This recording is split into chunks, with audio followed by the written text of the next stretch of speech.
and this is just one I don't even know where to put this. Is they came out, so the Ahsoka show premiered on Disney Plus, and I know some people are excited about it. I know it's based off Ahsoka's from Clone Wars, and a lot of this story is from Rebels, which I watched both of those.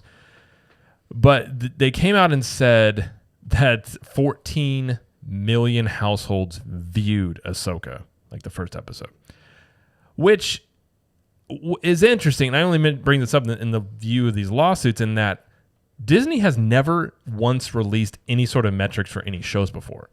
So just to release this number as 14 million households viewed it, you're just left going, okay. Well, the most they've said is this is the most watched, or this was the most watched this week, or they said the most very watched. General. Yes, like basically like this month or this week on Disney Plus, which I would hope so. Right. But again, there's nothing to compare it to. Mm-hmm. And you have other things, like you have Nielsen ratings, and you have Samba TV, which Samba TV it measures like smartphone, or not smartphones, smart TVs and like Roku boxes. So like those types of things.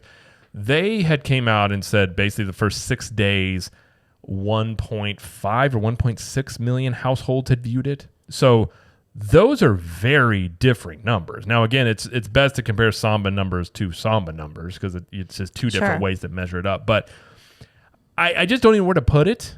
And part of me, I'm just sort of like, I don't know if I believe you. Like, I don't know where to, because again, my thing is, and I think most people would agree with me here, Game of Thrones was a cultural phenomenon show that was huge. And at its peak, I believe it had like 18 million viewers. Okay. At its peak. So they're claiming that Ahsoka has similar numbers to Game of Thrones, but from what I can tell, I don't see the cultural significance or the chatter about it like you did with Game of Thrones. I'm not saying people aren't enjoying the show. I have no idea, but it's just interesting in lieu of this lawsuit. We're just like, and Kathleen Kennedy came out with some announcement basically congratulating themselves about this number. But again, there's nothing to compare it to. What I want to know is, okay, if 14 million households viewed it, like first off, what's a view? What are you counting as a view? Mm-hmm. What were the season 1 and season 2 ratings for Mandalorian? Because I feel like that was a bigger deal than Ahsoka. By far. And I want to know, what are the Bluey numbers then? Because that is the biggest thing on your streaming platform. So if Ahsoka's 14 million, Bluey's got to be like 30. That's just like, you have to me, at least what I want to know is like, I want to see comparison numbers. Mm-hmm. But this is also why a lot of the streamers like the streaming stuff, is because they don't have to release those numbers, and they don't for the most part. Netflix has a few times over the years, so there's some comparison there.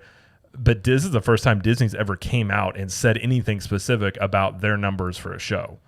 Yeah. So I don't know. It came out after the Samba TV numbers did, so it makes you wonder if it's obviously a little bit of a optics play, to put it nicely. Yeah, well, I mean, if they come out and say like, oh my gosh, all these people are watching it, then it's like, oh, I should be watching it too if I haven't already. You know what I mean? Like, it's just they want you to. And it also comes with the back, especially Lucasfilm. You've got, the Indiana Jones movie not doing well, and Disney, movies lately haven't done well, and then obviously Disney Plus has been struggling. So I guess I'll just look at it and say that's a nice number. I just want to see what the other numbers are for other stuff. That's more or less my question. And what are you counting as the things? But we may never see that. I just thought it was an interesting thing that they released, because they've never done that before. I just have questions. You have questions. That's it.